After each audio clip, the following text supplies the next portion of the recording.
అందరికీ నమస్కారం. నా పేరు నందిరాజు లక్ష్మీనారాయణ. బ్రాహ్మణ వెల్ఫేర్ అసోసియేషన్ వనస్థలిపురం కార్యదర్శిని మాట్లాడుతున్నాను. తెలంగాణ రాష్ట్రంలో ఉన్న అన్ని బ్రాహ్మణ సంఘాల సమాహారంతో ఏర్పడ్డ Brahmana organization for social service BOSS అనే వ్యవస్థ తరఫున ఈ రోజున ఈ మీడియా సమావేశంలో మాట్లాడుతున్నాము. తేదీ 30/3/2026 నాడున ఎంఆర్పిఎస్ అధ్యక్షులైనటువంటి శ్రీ మందకృష్ణ మాదిగ గారు చెప్పినటువంటి బ్రాహ్మణ పూజారులే దేవాలయాల్లో ఎందుకు పూజలు చేయాలి, వారిని తొలగించాలి, బ్రాహ్మణ పూజారిత్వం అర్చకత్వం బ్రాహ్మణుల పేటెంట్ హక్క, అవసరం వస్తే కనుక రాజ్యాంగాల్లో చట్టాలు మార్చాలని చెప్పి వారు చెప్పడం జరిగింది. దాని మీద బ్రాహ్మణ సంఘాలన్నీ కూడా తీవ్రంగా ఆందోళనకు గురవుతున్నాయి. తెలంగాణ అర్చక పురోహిత వేద పండితులను చాలా మనోవేదనకు గురై యుగ యుగాల మధ్య వస్తున్న బ్రాహ్మణ అర్చక వ్యవస్థ మీద ఏదో ఎవరికి తోచిన విధంగా వారు మాట్లాడటం వల్ల అర్చకులు పురోహితులందరూ కూడా మానసిక క్షోభకి గురవుతున్నారు.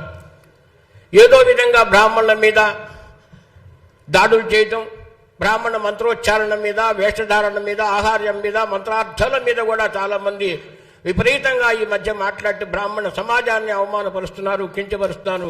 ఆ సందర్భంలోనే ఈ రోజున మేము ఈ కృష్ణ మాదిగ గారు చేసినటువంటి వ్యాఖ్యలను తీవ్రంగా పరిగణిస్తూ ఖండించడానికి ఈ రోజున మేము అందరం కూడా రావడం జరిగింది.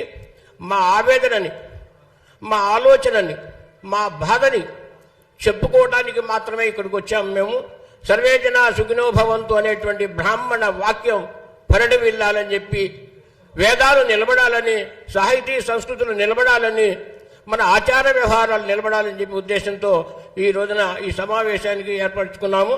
దీనికి మా Brahmana organizations for social service BOSS అనేటువంటి వ్యవస్థకి చీఫ్ కోఆర్డినేటర్గా ఉన్న శ్రీ బసవరాజ్ శ్రీనివాస్ గారు మన తెలంగాణ రాష్ట్ర బ్రాహ్మణ సమాజాలన్నిటి కూడా ఆయన నాయకుడిగా ఉన్నారు. వారి సందర్భంగా మేము పడుతున్న ఆవేదనని, బాధని ఆయన మీకు అందరికీ తెలియజేస్తారు. వారిని మాట్లాడవలసిగా కోరుతున్నాను. అందరికీ నమస్కారం. మొన్న అర్చక వ్యవస్థ మీద, సనాతన ధర్మం మీద, హిందూ ధర్మం మీద కృష్ణమాదిగ గారు చేసిన వ్యాఖ్యల్ని యావత్ బ్రాహ్మణ సమాజం తీవ్రంగా ఖండిస్తూ, వారికి అవగాహన లేని విషయాలు కొన్ని వారికి మీడియా సమావేశం ద్వారా చెప్పదలుచుకున్నాం. వారు త్రేతాయుగం నాటి చర్చ తీసుకురావటం జరిగింది. రాముడు రావణాసురుడితో యుద్ధం చేసినప్పుడు వానరులు సాయం చేశారు, వానరులు అడవిలో ఉంటారు కాబట్టి వారు ఆదివాసులని. అసలు త్రేతాయుగంలో కుల వ్యవస్థ అనేదే లేదు. ఇది వారు తెలుసుకోవాల్సిన ఆవశ్యకత ఎంతో ఉంది. అదేవిధంగా జామవంతుడు కుమార్తెని కృష్ణుడు చేసుకున్నాడు కాబట్టి పెళ్ళి, కృష్ణుడు మా బావగారు అవుతారన్నాడు. కృష్ణుడు ఒకటే మాట అన్నాడు, దేవతలు మంత్రం ఆధీనంలో ఉంటుంది, మంత్రం బ్రాహ్మణ ఆధీనంలో ఉంటుంది అని చెప్పి బ్రాహ్మణ కాళ్ళు గడిగి నీళ్లు చల్లుకున్న వ్యక్తి శ్రీకృష్ణుడు. అటువంటి గౌరవం దేవతలు బ్రాహ్మణులకు ఇచ్చారు. ఇది కూడా మీరు తెలుసుకోవాల్సిన అవసరం ఉంది. ఇంకొక విషయం, ముఖ్య విషయం నాకు అర్థం కానిది ఏంటంటే, చాలా వివక్షకి గురైన మాదిగ సామాజిక వర్గాల్లో మీరు ఎంఆర్పిఎస్ ద్వారా పోరాటం చేసి మాదిగల గురించి మీ జీవితం అంతా ఉద్యమాలు చేసి, మీ ఉద్యమంలో మీరు చేసే ఉద్యమాల్లో మీరు మా దగ్గరకు వచ్చి మేము మీకు ఆర్థిక సహాయం చేసిన విషయం మర్చిపోయారా అనేది ఒకసారి మిమ్మల్ని మీకు గుర్తు చేస్తున్నాను. అదేవిధంగా మొన్న 1,00,000 డప్పులను పెట్టారు మీరు ఒక ప్రోగ్రాము. దానికి కూడా డప్పులు తీసుకొచ్చి ఇదే ప్రెస్ క్లబ్లో ఇచ్చింది కూడా మా బ్రాహ్మణ ప్రముఖులే మీకు. ఇవన్నీ కూడా మర్చిపోయి బ్రాహ్మణుల మీద దేశ ఇచ్చి మాట్లాడటం మంచిది కాదని మా సలహా. అదేవిధంగా బ్రాహ్మణ సమాజం కూడా 90% ఫైనాన్షియల్గా చాలా ఆర్థికంగా వెనకబడి ఉన్నది. ఇప్పుడు మీరెట్లయితే వెనకబడి ఉన్నారో బ్రాహ్మణ సమాజం కూడా వెనకబడి ఉంది. మనం కలిసి ఆర్థిక పరిస్థితులు బాగున్న వర్గాలతో మనం కలిసి పోట్లాడదామా? లేకపోతే మనం అనుకొని విడిపోదామా? ఇది ఒకసారి మీరు ఆలోచించాలి. ఎందుకంటే బ్రాహ్మణులు జ్ఞానం, ధర్మం, త్యాగం, సేవ ఈ 4 విషయాల మీదే బ్రాహ్మణ్యం నడుస్తూ ఉంటుంది. వేల ఎకరాలు, వేలాది కోట్లు మొత్తం పోగొట్టుకొని సమాజం కోసం త్యాగం చేసి సేవ చేసి బ్రాహ్మణులు ఉన్నారనే పరిస్థితి మీరు తెలుసుకోవాల్సిన అవసరం ఉంది. ఇప్పుడు మీరు మాట్లాడిన దాన్ని బట్టి మొన్న సనాతన ధర్మం మీద, హైందవ ధర్మం మీద వ్యతిరేకంగా మాట్లాడినట్టే. రాజ్యాంగాన్ని మారుస్తామంటే రాజ్యాంగేతర శక్తి మీరు రాజ్యాంగాన్ని మారుస్తా అన్నారు. అర్చకులకి పూజ చేయటం పేటెంట్ అన్నారు. పేటెంట్ అని మేము ఎప్పుడు అనలే. కానీ ఇప్పుడు బ్రాహ్మణ సమాజంలో, బ్రాహ్మణ్యంలో మేము పేటెంట్ రైట్ కావాలి, మాకు అర్చకత్వం కులవృత్తిగా చెయ్యాలి అని చెప్పేసి మేమందరం డిమాండ్ చేసే పరిస్థితిని మీరు క్రియేట్ చేస్తున్నారు. దేవాదాయ శాఖ, ధర్మాదాయ శాఖలో కూడా అర్చకుల కోసం పరీక్షలు జరిగితే వారు దేవతారాధన, వేదాధ్యయనము, తర్వాత ఆగమ శాస్త్రంలో పట్టు ఉన్న వాళ్ళే అక్కడ సెలెక్ట్ అయ్యి ఆ పూజారులుగా ఉంటారు. దానికి బ్రాహ్మలే అటెండ్ కావాలని చెప్పి దేవాదాయ ధర్మాదాయ శాఖ కూడా చెప్పదు. ఎవరికి తెలివి, జ్ఞానము, స్పష్టత, వాక్శుద్ధి ఉంటుందో వాళ్ళు సెలెక్ట్ అయ్యి వస్తారు. మీ ఇంట్లో మంచైనా మీ ఇంట్లో చెడైనా కావాల్సింది మేము అన్ని కార్యక్రమాల్లో ఉంటాం. మీతో సహపంక్తి భోజనాలు చేయడానికి రెడీగా ఉన్నాం. అందుకని దయచేసి గౌరవించి బ్రాహ్మణుల్ని కించపరిచే విధంగా మీరు మాట్లాడకూడదు. మీరు దళిత క్రైస్తవులుగా మారిన వాళ్ళకి ఎస్సీలుగా ఉండే రిజర్వేషన్ రాకూడదు అని సుప్రీంకోర్టు ఆఫ్ ఇండియా జడ్జిమెంట్ ఇస్తే దానికి వ్యతిరేకంగా మాట్లాడారు. అంటే మీరే మాదిగ వర్గానికి అన్యాయం చేస్తున్నట్టుగా మాట్లాడినట్టు నాకు కనబడ్డది. అదేవిధంగా సనాతన ధర్మం, హైందవ ధర్మము మీరు ఏ పార్టీ నుంచి అయితే వచ్చారో, ఏ పార్టీ ద్వారా పద్మశ్రీ తెచ్చుకున్నారో ఆ పార్టీకి కూడా మీరు వ్యతిరేకంగా మాట్లాడినట్టుగా నాకు కనబడ్డది. అదేవిధంగా దళిత క్రైస్తవులు వాళ్ళు ఎస్సీల రిజర్వేషన్లు తీసుకుంటున్నారు, బీసీ కింద వస్తారు, బీసీ రిజర్వేషన్లు తీసుకుంటున్నారు. మరి వారు మైనారిటీలుగా ఉండి ఆ రిజర్వేషన్లు కూడా తీసుకుంటున్నారు. అంటే మీరు మీ కుల ద్రోహం చేస్తున్నారు, పార్టీకి ద్రోహం చేస్తున్నారు, అట్లనే బీసీలకు కూడా ద్రోహం చేస్తున్నారు. ఇవి కొంచెం అవగాహన పెట్టుకొని మీరు మాట్లాడితే బాగుంటుంది. అదేవిధంగా ధూపదీప నైవేద్యం స్కీమ్ ఉంది అర్చక వ్యవస్థలో. దాంట్లో మీరు చూస్తే దాదాపుగా 26 కులాలు, ఎస్సీలు, ఎస్టీలు, బీసీలు 26 కులాలు దాంట్లో గ్రామ దేవతల పూజలు అవన్నీ చేస్తున్నారు. మీరు అర్చకులు పేటెంట్ రైటు, బ్రాహ్మణులకే పేటెంట్ రైట్ అంటే మరి ఈ విషయం మీకు తెలియదా? లేకపోతే తెలిసే కావాలని మాట్లాడుతున్నారా? దీని వెనక ఏదైనా కుట్ర దాగి ఉందా? ఇవన్నీ కూడా ఆలోచించాల్సిన పరిస్థితి ఈరోజు ఉంది. అదేవిధంగా ఇంతకుముందు ఒక సినిమా యాక్టరు బ్రాహ్మణుల గురించి ఇట్లనే మాట్లాడి ఆయన కూడా పద్మశ్రీ అవార్డు, చివరికి ఆయన పద్మశ్రీ అవార్డు పోయే పరిస్థితి అయ్యి చివరికి క్షమాపణ చెప్పి చంపలేసుకొని వెనక్కిపోయిన పరిస్థితి మీరు అందరు చూశారు. ఆ పరిస్థితి మీకు రావాలని మేము కోరుకోవట్లేదు. ఇప్పటిదాకా మీరు మాకు సహకారం అందించారు, అట్లనే ఉండాలనేది మా ఆకాంక్ష. అదేవిధంగా పద్మశ్రీ అవార్డుగా మీరు ఉన్నప్పుడు రాజ్యాంగ వ్యతిరేకంగా మాట్లాడడం తగదు. అదేవిధంగా మీరు ఏదైతే వ్యాఖ్యలు చేశారో ఆ వ్యాఖ్యల్ని దయచేసి పెద్ద మనసుతోని అవగాహన తెచ్చుకొని విషయాలన్నీ ఈ ప్రెస్ మీట్ ద్వారా మీరు ఆ వ్యాఖ్యలు వెనక్కి తీసుకుంటారని చెప్పి మేము ఆశిస్తున్నాం. 2-3 రోజుల్లో వెనక్కి తీసుకుంటే గౌరవించి ఇక్కడికి వచ్చిన బ్రాహ్మణ పెద్దలందరూ కూడా వచ్చి మీ దగ్గరకు వచ్చి మిమ్మల్ని సన్మానించుకుంటాం. అదేవిధంగా మీరు వ్యాఖ్యలు వెనక్కి తీసుకోకుండా మొండిగా అవగాహన లేకుండా రాజ్యాంగేతర శక్తిగా మాట్లాడితే మాత్రం బ్రాహ్మణులు ఈరోజు ఐక్యమత్యం వచ్చింది. బ్రాహ్మణ సంఘాలన్నీ కలిసి ఈ భాషను ఒక వ్యవస్థను పెట్టుకున్నాయి. ఇప్పుడు బ్రాహ్మణులు తిరుగుబాటు చేసే స్టేజ్కి వచ్చారు. దయచేసి నిరసన కార్యక్రమాలు ప్రజాస్వామ్యయుతంగా మేము చేయటానికి రెడీగా ఉన్నాం. మీరు ఒకవేళ వ్యాఖ్యలు వెనక్కి తీసుకోకపోతే బ్రాహ్మణులు లోకా సమస్త సుఖినో భవంతు. మీరు వందేళ్లు బతకండి, సంతోషంగా ఉండండి, దీవించే బ్రాహ్మణ్యంలో ఒక మూలన పరశురాముడి అంశ కూడా ఉంటుంది.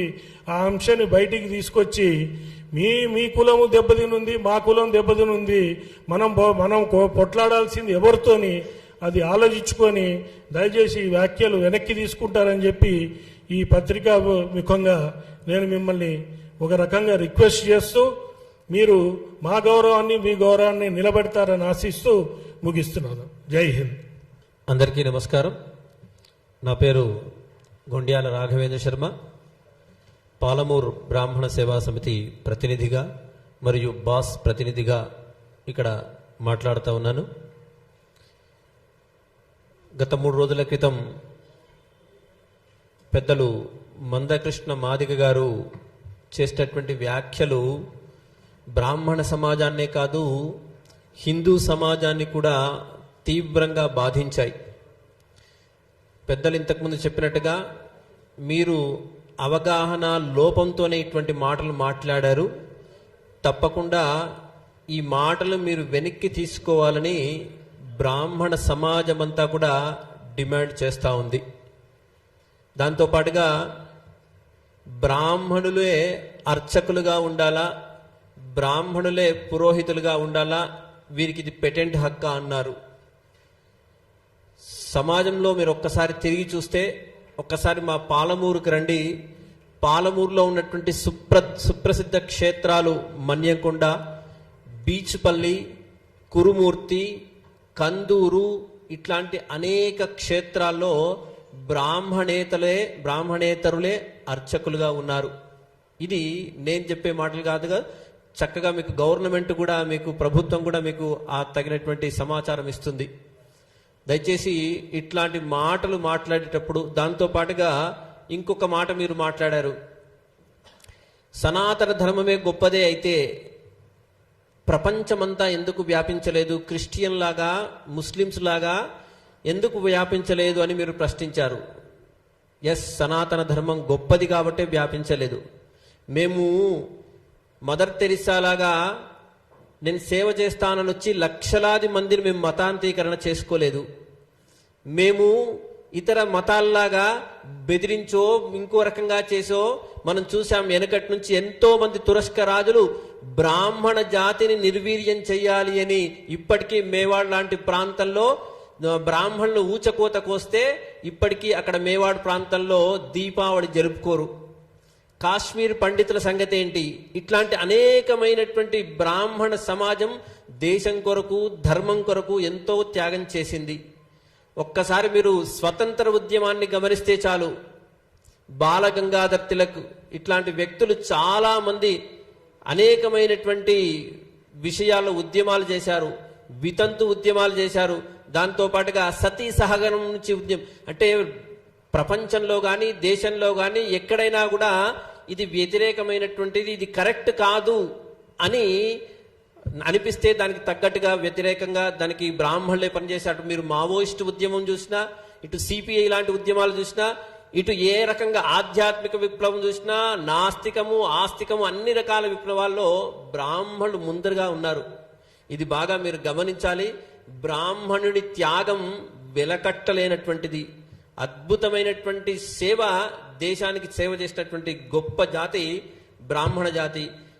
ఆనాటి కాలంలో తక్షశిల లాంటి విద్యాలయాలన్నింటినీ కూడా తగిలేస్తుంటే, మొత్తంగా అక్కడ ఉన్నటువంటి గ్రంథాలన్నీ తగలబెట్టేస్తుంటే తన మస్తిష్కంలో ఆ వేద విద్యను శాస్త్ర విద్యనంతా కూడా నింపుకొని ముందు తరానికి అందించినటువంటి ఏకైక జాతి ఏది అంటే అది బ్రాహ్మణ జాతి మాత్రమే. ఈ రోజు మనం ఒక దేవునికి దండం పెడుతున్నాం, ఒక దేవుడికి ధ్యాన శ్లోకం చెప్తున్నాం, ఏదో ఒక యాగం చేస్తున్నామంటే మేము చేసినటువంటి ఆ త్యాగము. కాశీలో ముష్కరులు తురస్కులు దేవాలయాన్ని దేవాలయం మీద దండయాత్ర చేయడానికి వస్తే బ్రాహ్మణులు బలిదానం చేసుకున్నారండి. ఇంత గొప్పనైనటువంటి జాతి బ్రాహ్మణ జాతి. ఈ బ్రాహ్మణ జాతి ఔన్నత్యం తెలుసుకోకుండా, బ్రాహ్మణ జాతి గురించి తెలుసుకోకుండా పురోహితమే కానీ అర్చకత్వమే కానీ మీరొక్కరే చేస్తారు అనడం నిజంగా అవివేకం. ఇది మీలాంటి పెద్దలు మాట్లాడేటువంటి మాటలు కావు. మాదిగ ఉద్యమాన్ని ఉవ్వెత్తున తీసుకొని వచ్చి భారత ప్రధానిని కూడా మెప్పించి మీరు మీ సఫలీకృతమయ్యారు. ఆ కోణంలో ఈరోజు తప్పకుండా ఈ సమాజం నుంచి, ఈ వేదిక నుంచి మేము మీకు డిమాండ్ చేస్తా ఉంది ఏంటంటే, ఎస్, పురోహితులుగా, అర్చకులుగా బ్రాహ్మణులకు పేటెంట్ హక్కు కావాలని మీరు మాతో పాటు ఉద్యమం చేసేందుకు ముందరికి రావాల్సిందిగా ఈ సందర్భంగా మేము మిమ్మల్ని స్వాగతిస్తా ఉన్నాం. మీరు ఎందుకంటే చిన్న పిల్లలకు గుండె వైద్యం గురించి ప్రయత్నం చేశారు, మాదిగల గురించి ప్రయత్నం చేశారు, ఇంకా అనేకమైనటువంటి సామాజిక కోణాల్లో మీరంతా గొప్పనైనటువంటి కృషి చేశారు. ఇది కూడా బ్రాహ్మణ జాతి దేశం మొత్తంలో మ్యాక్సిమంగా ప్రయత్నం చేస్తే ఒక 3% ఉండదు, 4% ఉండదు. ఆ 3% లేని జాతి మీద ఒకసారి ఐలయ్య మొత్తుకుంటాడు, ఇంకోడు పాట రాసి బాపనోడు బాణపొట్ట ఏందిరాన్ని వాడు తోడు మొత్తుకుంటాడు, ఇంకోటి ఇంకో రకంగా మొత్తుకుంటాడు. ఎందుకు మీకు ఇంత ద్వేషం? బ్రాహ్మడు సర్వే జనా సుఖినో భవంతు అనే మాట్లాడాడు తప్పించి ఏ రోజున ఎవరిని హింసించలేదు, కించపరచలేదు. కాబట్టి దయచేసి ఈ వేదికగా మేమందరం కూడా మిమ్మల్ని కోరుతా ఉన్నాం, బేషరతుగా మీ వ్యాఖ్యల్ని వెనక్కి తీసుకోండి. లేని పక్షంలో ఖచ్చితంగా ఇది తీవ్రమైనటువంటి ఉద్యమం దిశగా, ఎందుకంటే బ్రాహ్మణ జాతి తనను తాను రక్షించుకోవడానికి, తను రక్షించుతూ హిందూ జాతిని కూడా రక్షించడానికి ఒక ప్రయత్నంలో ఇది పెద్ద ఉద్యమం మీరే వేసినటువంటి మొదటి అడుగుగా అవుతుంది. కాబట్టి దయచేసి ఇక్కడి నుంచి మేము మీకు డిమాండ్ చేస్తా ఉన్నాం, మా మీద, హిందూ సమాజం మీద మీరు వేసినటువంటి ఈ వ్యాఖ్యలను వెనక్కి తీసుకోవాల్సిందిగా కోరుతూ, దాంతో పాటుగా అనేకమైనటువంటి విషయాలు మీరు తప్పుగా మాట్లాడి ఉన్నారు, అవన్నీ కూడా ఒకసారి మీరు సరి చేసుకోండి. బ్రాహ్మణ జాతి ఔన్నత్యం చాలా గొప్పది. ఈరోజు రిజర్వేషన్ల పుణ్యమా అని ఎంతమంది పిల్లలు మేము చదువుకొని మాకు మార్కులు రాక, మాకు ఉద్యోగాలు రాక, మేము చదువుకోలేక చచ్చిపోతున్న పిల్లల్ని మేము కన్నులారా చూస్తా ఉన్నాం. 90%, 95%, 99% మార్కులు వచ్చినా వీడికి ఉద్యోగం రాక, పై సీట్లు రాక అవస్థ పడుతూ పిల్లలు ఎంతో మంది ఆత్మహత్యలు చేసుకున్నారు. వాళ్ళందరికీ ఎవరు మూల్యం చెల్లించాలి? కాబట్టి దయచేసి ఈ ప్రయత్నంలో మీరందరూ కూడా తప్పకుండా మీ వ్యాఖ్యలు వెనక్కి తీసుకుంటారని కోరుతూ స్వస్తి. అందరికీ నమస్కారం. నా పేరు శ్రీరంగం గోపీకృష్ణమాచార్యుడు, హరిహర అర్చక సంక్షేమ సంఘం నుంచి హైదరాబాద్. ఈరోజు బ్రాహ్మణ్యం మీద, బ్రాహ్మణ జాతి మీద, అర్చకత్వం మీద, పురోహితం మీద మరియు వేద పండితుల మీద మాట్లాడడం అనేటువంటిది చులకన భావనగా ఇప్పుడు తయారైంది. ముఖ్యంగా ఈరోజు సర్వే జనా సుఖినో భవంతు అని సూర్యోదయం కంటే ముందే బ్రాహ్మడు లేచి సంధ్యా అనుష్ఠానాది కార్యక్రమాలు చేసుకొని దేవాలయంకు వెళ్ళి స్వామిని నిద్రలేపి, స్వామి మన సమాజంలో అందరినీ బాగుండాలి, అందరినీ మంచిగా చల్లగా చూడు తండ్రి అంటే వచ్చినటువంటి భక్తుడు మరి ఆర్యవైశ్యుడా, బ్రాహ్మడా, లేదా క్షత్రియుడియా, ఇంకా మిగతా ఏ వర్ణంతో ఉన్నటువంటి వాడని చూడకుండా అందరికీ కూడా తీర్థము శఠారి ఇస్తూ చల్లగా ఉండు తండ్రి, శతమానం భవతి అని శఠారి ఇచ్చి అక్షతలు వేసి సమున్నతంగా అన్ని కులాల యొక్క అభిమానం చూరగొన్నటువంటి వృత్తి ఈరోజు అర్చక వృత్తి. దేవాలయంలో మేము మనుషులను చూసి వచ్చిన తర్వాత కులం అడిగి మేమెన్నడూ కూడా అర్చనలు చేసినటువంటి దాఖలాలు లేవు, ఉండవు కూడా. రెండవది ఏంటంటే, మీరు అర్చక వ్యవస్థనే రద్దు చేయాలని అంటున్నారు. అది ఎంతవరకు సమంజసం? మేము అర్చకులుగా ఉండేటువంటి అధికారం లేదని మీరు భావిస్తున్నారా? ఏ రకంగా భావిస్తున్నారు? గుర్తుపెట్టుకోండి, బ్రిటిష్ కాలం నుంచి కూడా అయ్యా ఎట్లా చేయాలి, యుద్ధం ఎట్లా చేయాలి, భారతదేశాన్ని ఎట్లా మనం స్వాధీనం చేసుకోవాలని చెప్పి బ్రిటిషర్లు ఆలోచన చేసిన సందర్భంలో ఒకానొక బ్రిటిషర్ అన్నాడంట, అయ్యా మీరు యుద్ధం చేస్తే, ఏదో కొల్లగొడితే భారతదేశం మన ఆధీనం కాదు, కేవలం సంస్కృతి సాంప్రదాయాలను నిలబెడుతూ తన జీవితాలను త్యాగం చేస్తూ ఓన్లీ సమాజ శ్రేయస్సుకే నిలబడ్డటువంటి ఏకైక జాతి ఉంది బ్రాహ్మణ జాతి, దాన్ని కొడితే మనం ముందుకు వెళ్ళొచ్చు అని చెప్పి ఆనాటి బ్రిటిష్ కాలంలో ఇది బీజం పడింది. ఆ రోజు నుంచి బ్రాహ్మణి పైన, అర్చకత్వం పైన అనేక విధములైనటువంటి దాడులు జరుగుతూనే ఉన్నాయి. గుర్తుపెట్టుకోండి, ఏ రోజు కూడా బ్రాహ్మడికి మిగతా వారికి ఉన్నటువంటి సౌలభ్యం ఏది లేదు. ఎన్నో నియమ నిబంధనల చేత, ఆహారపు అలవాట్ల చేత వారి యొక్క దైనందిన కార్యక్రమాన్ని నిర్వర్తించుకుంటూ ముందుకు వెళ్ళేటువంటి సాంప్రదాయం మనం చూస్తున్నాం. అర్చకులను మనం చూసుకుంటున్నాం.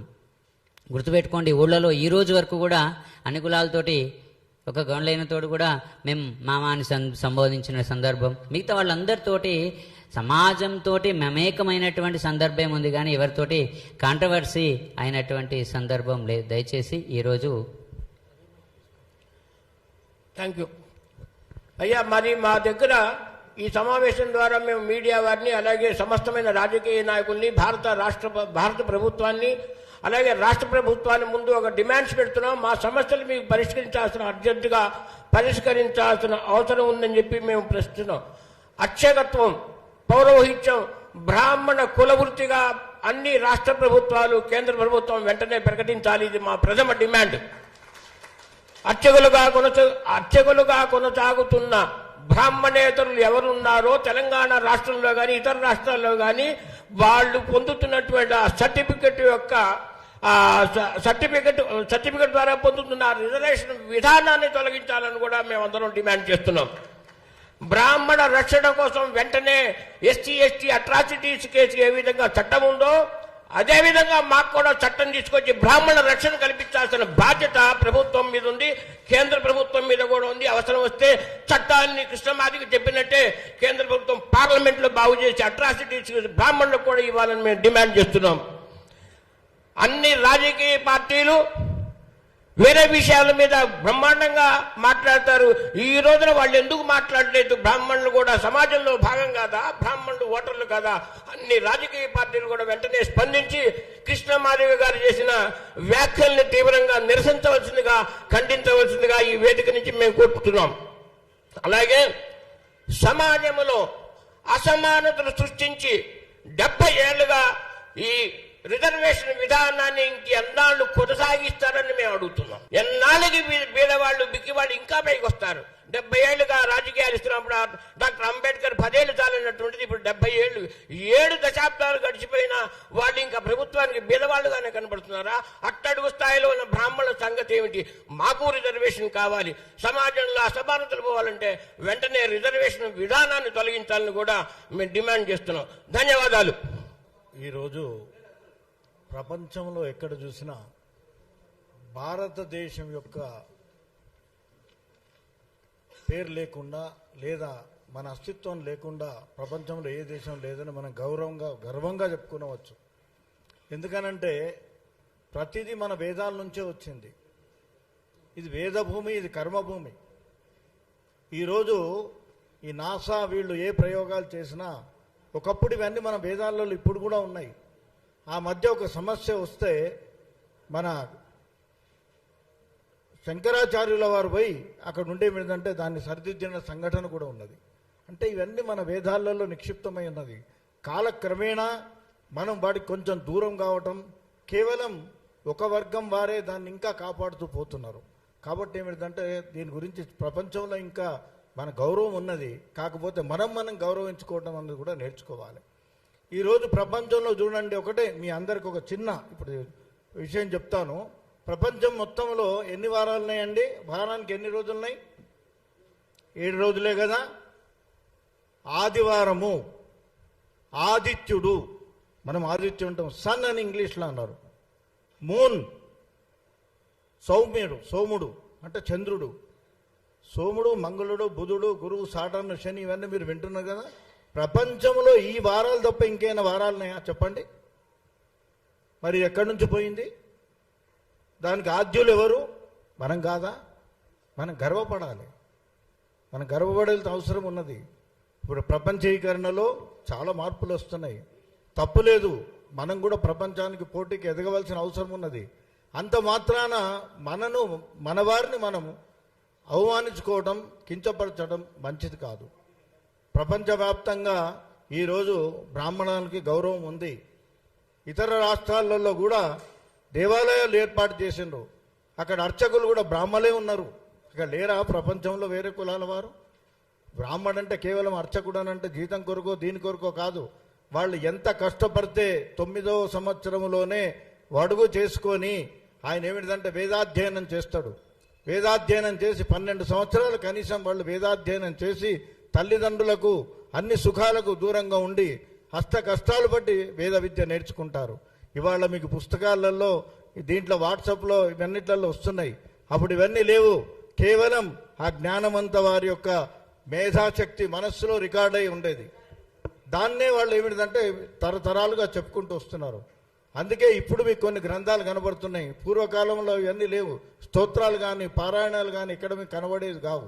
అది కొంతమందికే నిక్షిప్తమైంది. దేవతా అర్చన కూడా ఎవ్వరు కూడా రోజు సంకల్పంలో ప్రతి ఊరిలో ఎట్లయితే కుల వృత్తులు ఉన్నాయో అదే విధంగా ఏమిటిదనంటే కుల వృత్తులు అంటే ఎవరో విభజించలేదు. ఏ పని చేసేవాడిని ఆ పేరుతో పిలిచారు. 4 రామయ్యలు ఉన్నారనుకోండి. ఏ రామయ్య అని అంటే ఫలానా అయ్యగారు రామయ్య, లేకపోతే వడ్రంగి రామయ్య, లేకపోతే ఫలానా కంసాలి రామయ్య అని ఇట్లా పెట్టి వాళ్ళు చేస్తున్న పనిని బట్టి వాళ్ళని విభజించారు. కానీ కుల వృత్తి కానీ కులాల విభజన కానీ ఎవరు చేయలేదు. దాని మీద ఎవరో చేసిండని చెప్తున్నారు కానీ ఎవరు చేయలేదు. వృత్తి ఈరోజు కూడా అంటున్నాం మనం. ఈరోజు ఏమంటారండి, సెలూన్లో ఏ కులాల వాళ్ళు చేస్తున్నారో తెలియదు మనకు. వాళ్ళు ఏమంటున్నారు, సెలూన్ అంటే ఆయనను బార్బరే అంటున్నారు కదా, ఒక్కొక్క వడ్రంగి అంటున్నారు కదా. గుర్తింపు అది అంతే. వాళ్ళు చేస్తున్నటువంటి వృత్తికి గుర్తింపు. అంతేగాని ఎవరు విభజించలేదు. కులాలు మేము సృష్టించలేదు, బ్రాహ్మణులు సృష్టించలేదు, వేదాలు సృష్టించలేదు. కాబట్టి దయచేసి గమనించాలి. ప్రతి చిన్న విషయానికి బ్రాహ్మణుల మీద అటాక్ చేయటం. బ్రాహ్మణులు అంత చౌకగా కనబడుతున్నారా ప్రపంచానికి? మాకు కూడా మనం జాగ్రత్తగా ఉండరు. ఎవ్వరిని ఒక మాట అనరు. గుడిలో ఎవ్వరు వచ్చినా వారి గురించి అడగరు. సర్వే జన సుఖినో భవంతు, అందరికి ఇచ్చినట్టు తీర్థ ప్రసాదాలు ఇస్తారు. వారికి కూడా సాధారణంగా గౌరవిస్తారు తప్ప ఎవరిని కూడా నిందించరు, ఎవరిని కూడా అవమానపరచరు. కాబట్టి బ్రాహ్మణులను కూడా మనం గౌరవించండి. వారు మీలో ఒక భాగము, ఈ సమాజంలో ఒక భాగము. వారు అనునిత్యం మీ మంచి కొరకే ప్రతిరోజు దేవుడి దగ్గర కోరేది అదే. అందరూ బాగుండాలి, అంతా బాగుండాలి అనే కోరుతుంటారు. కాబట్టి వాళ్ళ గురించి దయచేసి మీరు చేస్తున్నటువంటి ఎవరైనా ఒక తప్పుడు ఆరోపణలు కానీ ఇంకేదైనా కాస్తే దాన్ని గౌరవప్రదంగా విరమించుకోవాలని కోరుతున్నాం. ఫైనల్గా కృష్ణమాదేవి గారు వారు చేసిన వ్యాఖ్యల్ని బేషరతుగా వెనక్కి తీసుకోవాలనేది ఒక డిమాండ్. అర్చకత్వాన్ని బ్రాహ్మణులకి ఇప్పుడు వారు పేటెంట్ అన్నారు కాబట్టి మాకు పేటెంట్ కావాలని మేము అడుగుతున్నాం. ఇప్పటివరకు లేదు అది, ఇప్పుడు పేటెంట్ కావాలని చెప్పి మేము అడుగుతున్నాం. అదేవిధంగా ఎస్సీ ఎస్టీ అట్రాసిటీస్ యాక్ట్ ఉంది, అట్లనే బ్రాహ్మణులకు కూడా ఒక అట్రాసిటీస్ యాక్ట్ కావాలని మేము అడుగుతున్నాం. మమ్మల్ని వారు గుర్తు చేశారు, ఇవన్నీ మీరు అడగండి అని వారు మమ్మల్ని తట్టి లేపారు. అదేవిధంగా ఈ రిజర్వేషన్ వ్యవస్థని మొత్తం తీసేసి ఎవరికి జ్ఞానం ఉంటుంది, ఎవరికి తెలివి ఉంటుందో మీరు పెట్టండి.